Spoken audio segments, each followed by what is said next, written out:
I just want to back up a little bit because I understand you got into a little bit on DAF Chavav. But in order to understand the Gemara, we really have to go back to the story that starts in the house of the Reish Galusa. And it starts with Hahi Abavarnika. I'm probably not pronouncing it correctly. And it's not clear from Rashi exactly what this kind of structure is. I referenced two diagrams from two different books to try and figure out what it is. It is some kind of makeshift kind of canopy structure that was used to sit in the shade inside a garden or a kind of yard. The Reish Galusa, of course, was a very wealthy palatial estate, the Reish Galusa, and therefore there was a backyard, or he had some kind of garden in the back, and it was enclosed. It was larger than 2 sahs, so we know that as long as something is hukaf ledira, that if it is enclosed for habitation purposes, even if it's larger than 2 sahs, you're allowed to carry in it. So here's what happened, and we're going to learn according to the second version in Rashi, which he learns from Tshuvas Hagaonim. There was this canopy area that people would sit out in, and they would dine, they would have a picnic out there, and there was a desire to be able to carry food from the palace of the Reish Galusa into this enclosed backyard, which was adjacent. It was enclosed, and there was a doorway that you could get right into the garden. So here's what happened. Bevustane was in his garden, and Amar Leila Ravuna Bar Chinana liyavid mar takanta d'lomacher ne'echol nahamahasa.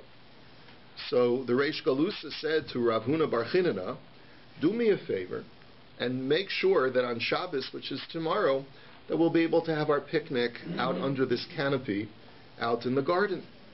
So Azal Abed Kana Kana Pachos Mishlosha. So here's what he did. He went ahead and he created a pathway that was bounded by sticks less than 3 tfachim in proximity to each other, sort of making a makeshift wall on either side, so that he's making a corridor to create this Rishus HaYachid from the door of the palace all the way to the canopied area in the middle of the garden. So apparently Rav Huna is of the opinion that it's insufficient to allow us to carry from the palace into the bustana, into the garden, without this kind of rectification. Azal Rava Shalfinu. Rava came along and he dismantled the sticks, because Rava was of the opinion that it was permitted to carry even without the sticks. Azal Rav Papa Rav Huna Berei de Rav Yehoshua Naktinu mi Basrei. And Rav Papa and Rav Huna Berei de Rav Yehoshua went even one step further, and they took away the sticks and they threw them out to make sure that no one would come back and put up the sticks again, to make sure that they established the halacha was that you could carry without a problem in this bustana, in this garden. Lamachar Eistei Ravina L'Rava. But the next day, which was Shabbos, or maybe Sunday, it's not clear which the next day was, but Ravina challenges Rava, and he says, maybe what we did was a mistake. Maybe we were wrong to be so lenient. And I'll bring you a braya from the following brisa. Ir chadasha modedin la miyashivasa v'yashana mechamasa. The brisa says as follows, that we know that a city or any domain, you have 2,000 amos in any direction of the domain for Shabbos in which you're allowed to travel. That's the laws of Tchumen, the laws of boundaries. Now for a city, you don't measure from an individual home, you measure from the walls of the city. But here, the Brisa says that it depends. If the city is a new city, then you don't measure from the walls. And if it's an old city, then you do measure from the walls. How do you measure if it's in a new city? You measure from the individual homes that are within the city. So let's say you have a nucleus of homes that are right in the middle of the city, and the walls are extended beyond that nucleus of homes. You measure the 2,000 amos from that nucleus of homes and not from the walls. Now why is that? We'll see in just a moment. So Ezohi Chadasha ve'Ezohi Yeshana. What is the definition of a new city versus an old city? Chadasha shehukfa ulebasof yashava, yeshana yashava ulebasof hukfa.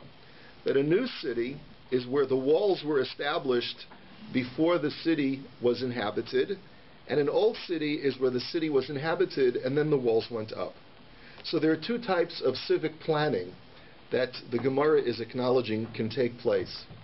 Either a city sprouts up organically by a group of homes, being a cluster of homes being put together, and then eventually they decide, okay, let's incorporate this city, we'll build and add security to it, and then we'll create a wall around it.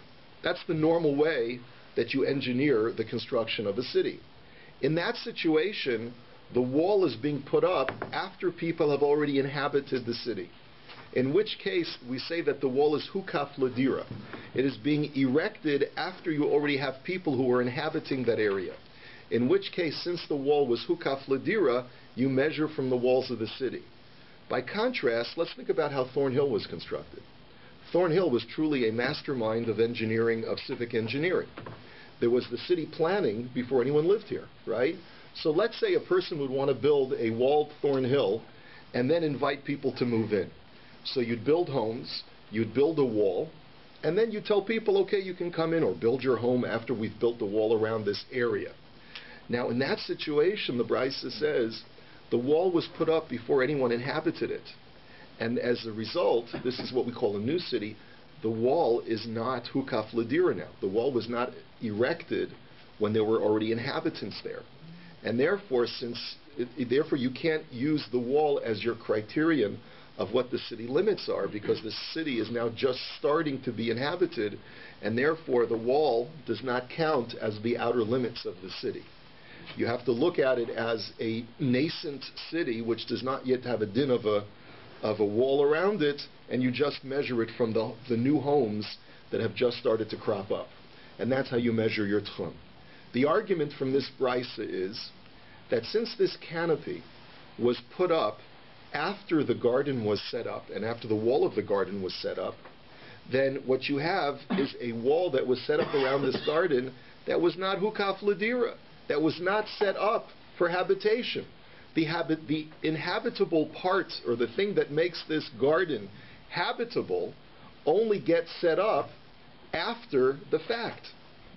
That's only after the wall went up did we put up this gazebo or canopy for people to sit under the shade, and therefore you can't use this wall to allow you to carry. And therefore, if the garden is larger than 2 saws, you shouldn't be allowed to carry in it, and therefore Rav Huna was correct to set up the sticks. Okay, Amarle Rav Papa Rava. Now Rav Papa now challenges Rava for taking away the sticks from some other source. The Ha'amar Rav Asi mechitzos adarkalin lo shma mechitza. That if you have a partition that's only set up by builders, sometimes a builder, when he's in the middle of a construction project, would set up a makeshift kind of wall or partition in order just to provide him with shade. But it's purely temporary. It's not meant as a permanent fixture. And as a result, it doesn't have a din of being hukaf ladira. It's not considered to be a real wall. And therefore, the Gemara wants to argue that since this is a temporary kind of canopy, it's not considered to be a proper dira to create this bustana as being hukaf ladira. That's another challenge. Al makeven delitzniusa avida lo havya mechitza. Achana makeven delitzniusa avida lo havya mechitza. And therefore, since this whole canopy structure was only meant as to provide shade on a really hot day, it doesn't have any sense of permanence, and therefore you cannot say that this garden is considered hukaf ladira. One other reason why you shouldn't be allowed to carry. Now we have a third reason, a third challenge to Rava taking away the sticks, and that is from Rav Huna Berei de Rav Yehoshua the Rava. And by the way, he's one of the guys, him and Rav Papa, they were the two out of the 3 guys who took away the sticks and made sure that they would never find them again. So, and he's sort of having a change of heart. And he says, V'ha'amar Rav Huna mechitza hasuya lenachas lo shma mechitza. Right? He says if a wall was only made for protection of inanimate objects, then that too is not meant to be a hukaf ledira kind of mechitza. The haraba baravuha ma'ariva lekula mechuza arsiyasa mishum pera deveitori. And my proof to this is that Rabbi Baravuha lived in a town, and this town, you could have made an eruv around the entire town, because like Rashi says, it wasn't a real Rishus Arabim Deoraisa, because it didn't have 600,000 inhabitants, so you could have easily made an eruv around the whole town, around the whole city. Why, however, did he not? Did he refrain from doing so? Because there were certain trenches that were dividing each mavoi, each neighborhood within the city, and he felt that that was creating an interruption from one neighborhood to another, such that it would invalidate an eruv that was made around the entire town. What about the fact that there was a wall around the town? He said that wall does not count to allow us to incorporate the entire city. Why not? Because those walls were created to preserve or to protect the contents of the trenches. What they used to do is they would have trenches, these big trenches, where people would recycle date pits.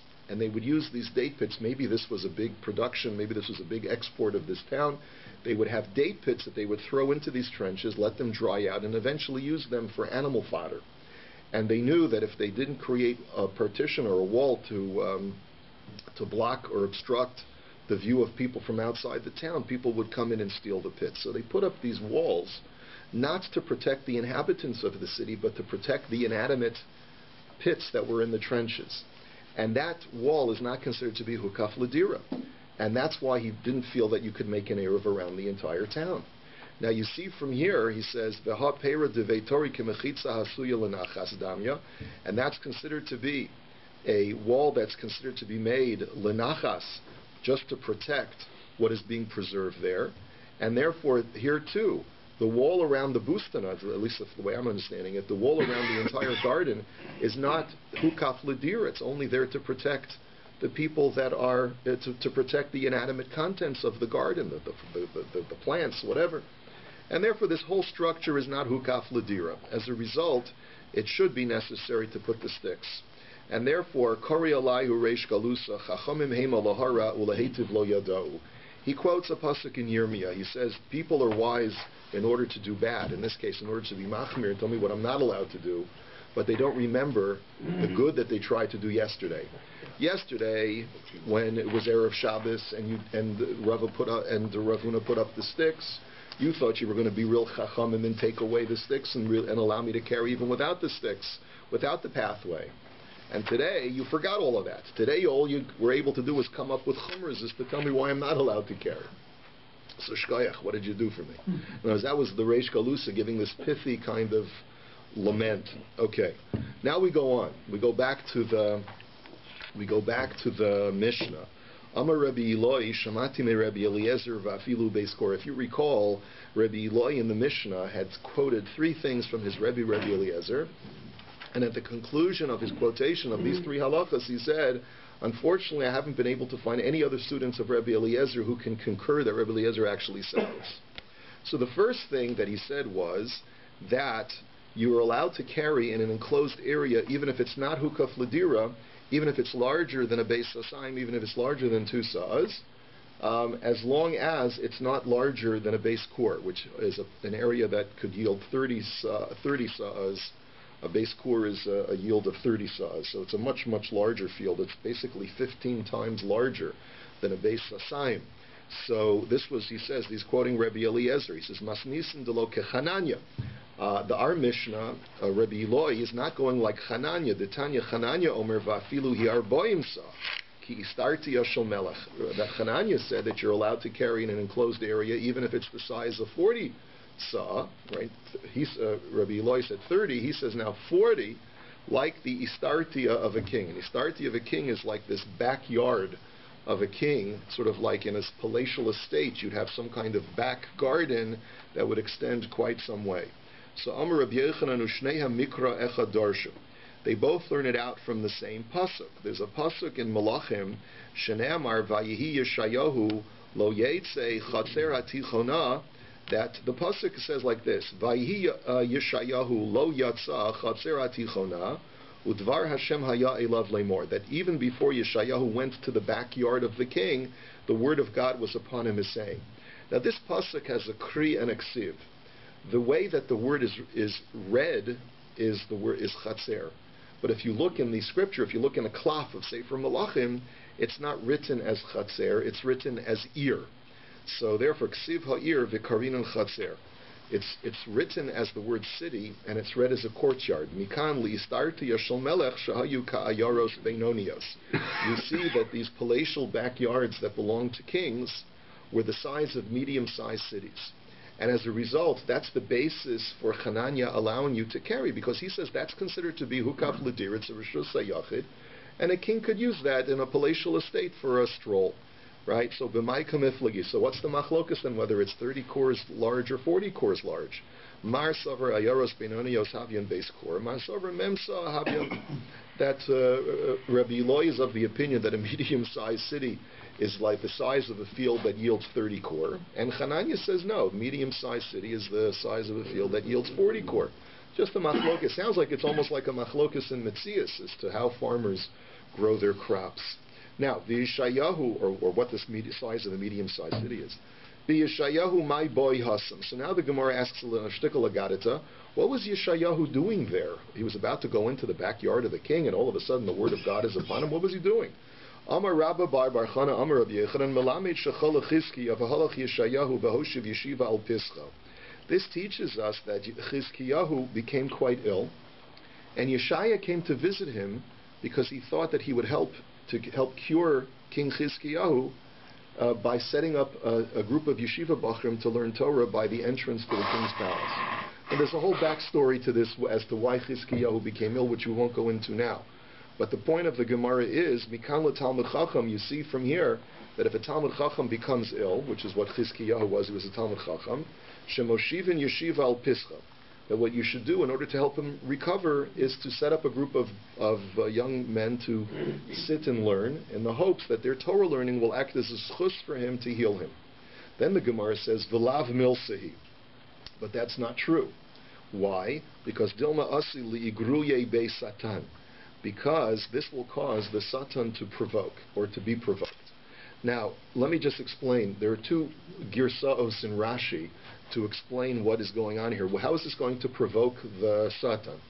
One explanation that Rashi, in one girsa in Rashi, is that the very fact that you're putting up such an armory of B'nai Torah is going to arouse the Satan and say, hey, what's going on here? Why are they trying to protect this guy? And it's going to cause him to sort of, hey, oh, they think they're going to be able to stop me from doing what I need to do, the Malach HaMavis from stop me, I'll show them. In other words, basically, don't pick a fight with the Satan. Like, don't spit in the wind, or don't tug on Superman's cape. You know, those kinds of things. You don't want to provoke a power that is greater than you. All right? And so that's the issue over here. Don't provoke the Satan by sort of setting up a security perimeter around the Satan. That's one girsa in Rashi. The other girsa in Rashi is that the Talmidei Chachamim themselves will cause a provocation to bring the Satan. Why? Because sometimes when Talmidei Chachamim argue with each other, L'Shem Shamayim, that's a Kiddush Hashem. But sometimes Talmidei Chachamim argue with each other, Shalom L'Shem Shamayim. And it could be that two yeshiva bachrim will get into a fight about what's pshat and toisvis, and then there won't be l'shem shamayim, and the Satan's going to say, aha, place for me to come and reside. And that'll cause the Satan to come instead of keeping the Satan away. That's the other girsa in Rashi. Let's go weiter. V'chein shamati heimenu anshe chatzer sheshachach echad v'lo ireiv beiso asif. The second thing that Rabbi Eloi says, a big chiddush, this is a kula now that he heard from Rabbi Eliezer, and that is that if a person neglected to become part of the ERU, he forgot to acquire a chelik in the matzah, or the loaf of bread that is necessary to incorporate the chatzer, then normally we would say the halacha is that we require him to be mevatel rishus. We require him to relinquish his share of the courtyard, which would allow there to remain only a singularity of ownership, which would be the corporate entity of all the other members of the chutzner, and that would allow everyone else to carry. but he would not be allowed to carry from his house to the chutzner and vice versa.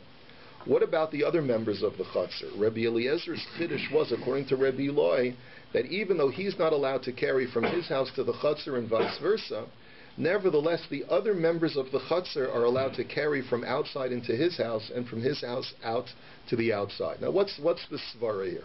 Let's explain the svara.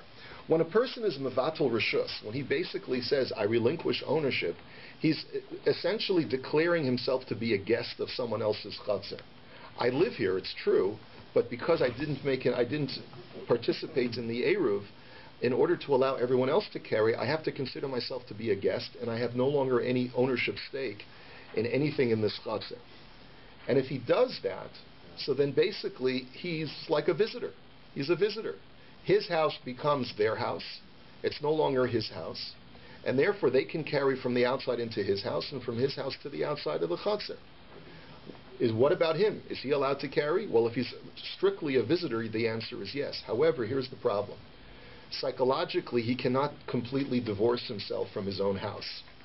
And therefore, if he's sleeping in his own house, even though he's made the declaration, the psychological reality is that he still thinks it's his house. And therefore, even though vis-a-vis the other people in the chutzner, he's completely nullified any sense of ownership, vis-a-vis himself, it's still his house, and therefore he cannot carry from inside his house to outside, or from outside into his house. Okay, that's the svara. If anyone needs me to say it again, just say so, and I'll say it again. But I see a lot of squinty eyes because it's the day after Pesach. It's Isru Chaim. Why don't they go the other way? Why don't they force him if there's a row of people who are in You can't force a person to be mevatel reshus. You can ask him nicely, and if he's a mensch, he'll do it. But you can't force a person. If a person says, look, I want to be part of the ERU.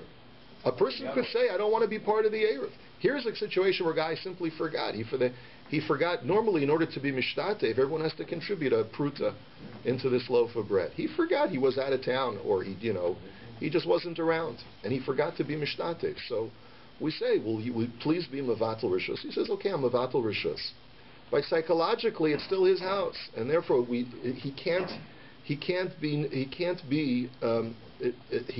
be sleeping in his house and consider it not his house. So vis-a-vis others, Rabbi Eliezer says it's not his house, but vis-a-vis himself, it still is his house. Sorry, he didn't contribute to the Apruta, and then a way of correcting this is just to mevatel.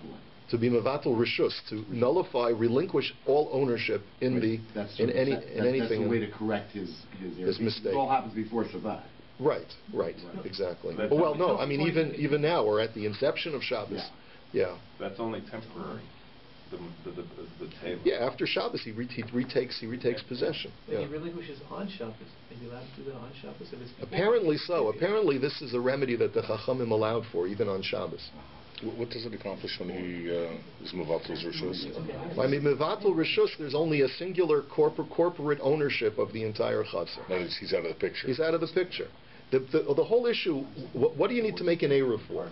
An eruv is not the wall. An eruv is incorporation of ownership, so that there's only one owner of this courtyard. The owner could be an individual or it could be a corporate entity. But if he didn't participate in the incorporation, so then there's now two owners. There's the corporate entity, and then there's him. And then you can't carry. No one can carry in the eruv. Okay? The eruv, of course, of a chutzner is very different from... No, it's exactly the same as an eruv of a city. Really? Yes. Well, how are we... Every single Jew in this city has a corporate share in a box of matzahs that's stored somewhere in Torornto. You didn't know that, huh? That's a problem. You're a stakeholder. The question is, what about the Gentiles? That's a big issue. We're not going to get into that. We'll talk about that later. Why can't they let this guy be a partner without his knowledge? It's like That's a good question. Why can't he? The answer is they can, but they neglected to do so. For whatever reason, they neglected to do so. But it's a good point. Just like we do that today. Okay. So now the Gemara says, we have another Mishnah that says, Beiso asur lahotzi lahachnis lo v'lahen. But there's another Mishnah that says that not only can he not remove things from his house or from the chutzner into his house, But even the other members of the chutzner cannot take things out of his house or into his house. Not like Rabbi Eloi had said, in the name of Rabbi Eliezer. So Amar Rav Huna Berei to Rabbi Yeshua Amar Rav Sheshes, Lo kasha, it's no problem. Ha Rabbi Eliezer, V'harabana. This is a machlokas between Rabbi Eliezer and the Chachamim, because you know Rabbi Eloi was quoting Rabbi Eliezer. But the Chachamim are more machmir, and they say that not only is it his house vis-a-vis himself, but it's his house vis-a-vis the other people as well. And therefore they cannot carry into his house because it's a different domain. The chutzner is corporately owned by the entire membership of the chutzner except for him, but his house is a different domain. And then Rav Sheshes continued and he said, "Kishetimtzi lomar lediver Rabbi Eliezer hamavatel rishus chatzero rishus beso bitel, and l'rabbanan hamavatel rishus chatzero rishus beso lo bitel." Rav Sheshes therefore says, if you want to try and analyze what the basis of the machlokas between Rabbi Eliezer and the Chachamim is, it's very simple. According to the Chachamim, when a person, or let's start with Rabbi Eliezer, when a person is mevatel rishus and he relinquishes ownership, his stake in the chutzner, he also relinquishes his stake in his own home, and therefore the other people of the chutzner can carry in and out of his home because it's not his vis-a-vis their concerns. But according to the Chachamim, when a person relinquishes his stake in the chutzner, he does not relinquish his stake in his own home, even vis-a-vis the other people. And that's why, according to the Chachamim, they cannot carry from the chutzner to his house and vice versa. So now the Gemara says, Pshita, isn't that fairly obvious that that's the machlokas? So the Gemara says, Amar Rachba, Ana v'Rav Huna bar Chinina targimna, lo nitzracha ela lachamisha shesharuyin b'chatzer. Echad. So he says, listen, Rav Sheshes is not overstating the obvious. He's really just trying to tell you that once you have the general principle of what the basis of the machlokas is, you can extrapolate this machlokas to another case as well. And that essentially what it boils down to is that Rabbi Eliezer holds that a person is mevatel rishus ba'ayin yafe, in a generous fashion, that he relinquishes ownership not only to the chutzner but to his house as well. And the Chachamim hold that a person is mevatel rishus not with an ayin yafe, but in a very reluctant fashion, so that he only relinquishes what is absolutely necessary, but holds on to whatever he can. And therefore, we can extrapolate to another case. Let's say you have a chutzner where there are a total of 5 inhabitants, 5 different homes in the chutzner, and v'shachach echad mehen v'lo irev. And one member of the 5 forgets to participate in the incorporation in the ERU. L'divrei Rabbi Eliezer, so according to Rabbi Eliezer, kishehu mevatel rishuso ein tzarich levatel l'chol echad ve'echad. Because Rabbi Eliezer holds that a person is mevatel rishus ba'ayin yafe, he's generously relinquishes his stake, so then according to Rabbi Eliezer, all he has to do is mention to one member of the chutzner that he relinquishes his share, and then that works. He doesn't have to go to each and every person. But l'rabbanan kishum mevatel rishus tzarich levatel l'chol echad ve'echad. But according to the Chachamim, because a person very reluctantly relinquishes his rishus, his declaration to just one person is insufficient to be mevatel rishus vis-a-vis the others. And he has to expressly go to each and every one of the remaining 4 members of the chutzner and say, I hereby am mevatel rishus. It's a win-win situation for him. What's that? It's a win-win situation for him. If what? If he's mevatel rishus, because of course he can carry. Well, yes, he'll be able to carry, but according to the Chachamim, psychologically, a person's not willing to completely relinquish until he actually does it, even though he stands to gain by relinquishing rishus. But nevertheless, according to the Chachamim, he has to do it explicitly in order for it to work to each member of the chutzner. Why does he gain? Why does he gain when he gains by relinquishing rishus? He gains in that he'll be allowed to carry in the chutzner as well, even though he won't be able to take things from his house outside and from outside to his house, but at least he'll be able to go to someone else's house and be able to carry. Okay, now, Keman Azlaha Detanya, according to whom does the following brisa go? Chamisha shashruyin b'chatzer echad, b'shachad echad mehen v'lo irev, kishu mevatel rishus, so ein tzarich levatel rishus l'chol echad ve'echad. The brisa says that when a person forgets to be part of an eruv, and he's got to be mevatel rishus, he only has to go over to one person, and doesn't have to go to all the members of the chutzner. Who does that go according to? Keman, ke Rabbi Eliezer. That goes like, as we just explained, to like Rabbi Eliezer. Now Rav Kahana Masni Hachi, Rav Tivyumi Masni Hachi. Rav Kahana learned the whole Shakla V'Tarya of the Sugya the way we just explained it, that Rav Sheshis made a statement, and we inferred from Rav Sheshis the halacha that we just mentioned about the Chatzar of 5 people. However, Rav Tivyumi taught the whole Shakla V'Tarya as Rav Sheshis being an active participant in this discussion of the Chatzar of 5 people. It really boils down to the same halacha, just who said what. Keman azlaha detanya, according to whom does the Brisa go that says, Hey sheshruyim b'chatzar echad, v'shachach echad mehem v'lo iriv kishu mevatel rishus and tzarich levatel rishus l'chol echad ve'echad. That who does this Brisa go like that says that when a guy forgets to be part of an erev and he needs to be a mevatel rishus, he only needs to go to one of them. He doesn't need to go to all remaining 4. Keman, who does that go like? Amar Rav Huna bar Yehuda, Amar Rav Sheshis. So this here is Rav Sheshis being quoted directly to address that issue. Keman ke Rabbi Eliezer. It goes according to Rabbi Eliezer. Okay. Amalei Rav Papa li Abaye. So Rav Papa now asks Abaye the following question: Rabbi Eliezer, Yomer lo mevatilna. What would be the halacha according to Rabbi Eliezer? Now we know that Rabbi Eliezer holds that a person is mevatel rishus generously. So when he's mevatel rishus, he not only relinquishes his rights in the chatzir, but he also relinquishes his rights in the house. What if, according to Rabbi Eliezer, a person was to say explicitly, I'm only mevatel rishus in my chatzir, but I'm not mevatel rishus in my house? And ula and according to the Chachamim, let's ask the converse question. I amar mevatilna, my time. I amar mevatilna. What if a person, according to the Chachamim, where a person only reluctantly is mevatel rishus? What would be if a person says explicitly, not only am I mevatel rishus in the chatzir, but I'm also mevatel rishus in the house? So what are the two sides of the suffix? Let's see. My time of the Rabbi Eliezer, mishum de kasaver ha-mevatel rishus chatzir rishus beiso bitel, v'hai omer analo mevatilna. So maybe one way of looking at it is, look, the whole analysis of Rabbi Eliezer is that when a person is mevatel the chatzir, he's also mevatel the house as well. And here a guy says, I'm not mevatel the house, so therefore you take him at his word, and therefore the people of the chatzir will not be allowed to carry from outside to his chatzir to his house and vice versa. O dilma, or maybe no. Time of the Rabbi Eliezer, mishum debayis below chatzir, lo avidi inshi de diary, v'chi karma lo mevatilna, lav kol kemine, afal gav de omar dairana, lav klum ka omar. So the other way of looking at it is as follows, that maybe the way you analyze it is like this. Maybe when a person, the reason why Rabbi Eliezer says that when a person's mevatel rishus in the chatzir is also mevatel rishus in the house, is because it's nonsensical for a person to wish to retain ownership of a house without a chatzir. A house without a chatzir is not considered to be a place of habitation, because the moment I step outside, I have no place to step. So therefore, a person cannot be taken at his word when he says, I'm mevatel the rishus of my stake in the chatzir, but I'm not mevatel my stake in the house. That's a nonsensical statement according to Rabbi Eliezer, and therefore even if a person were to say it explicitly that he's not mevatel rishus in the house, you don't take him at his word. Because there's no such thing as being a homeowner without being a yard owner. Okay?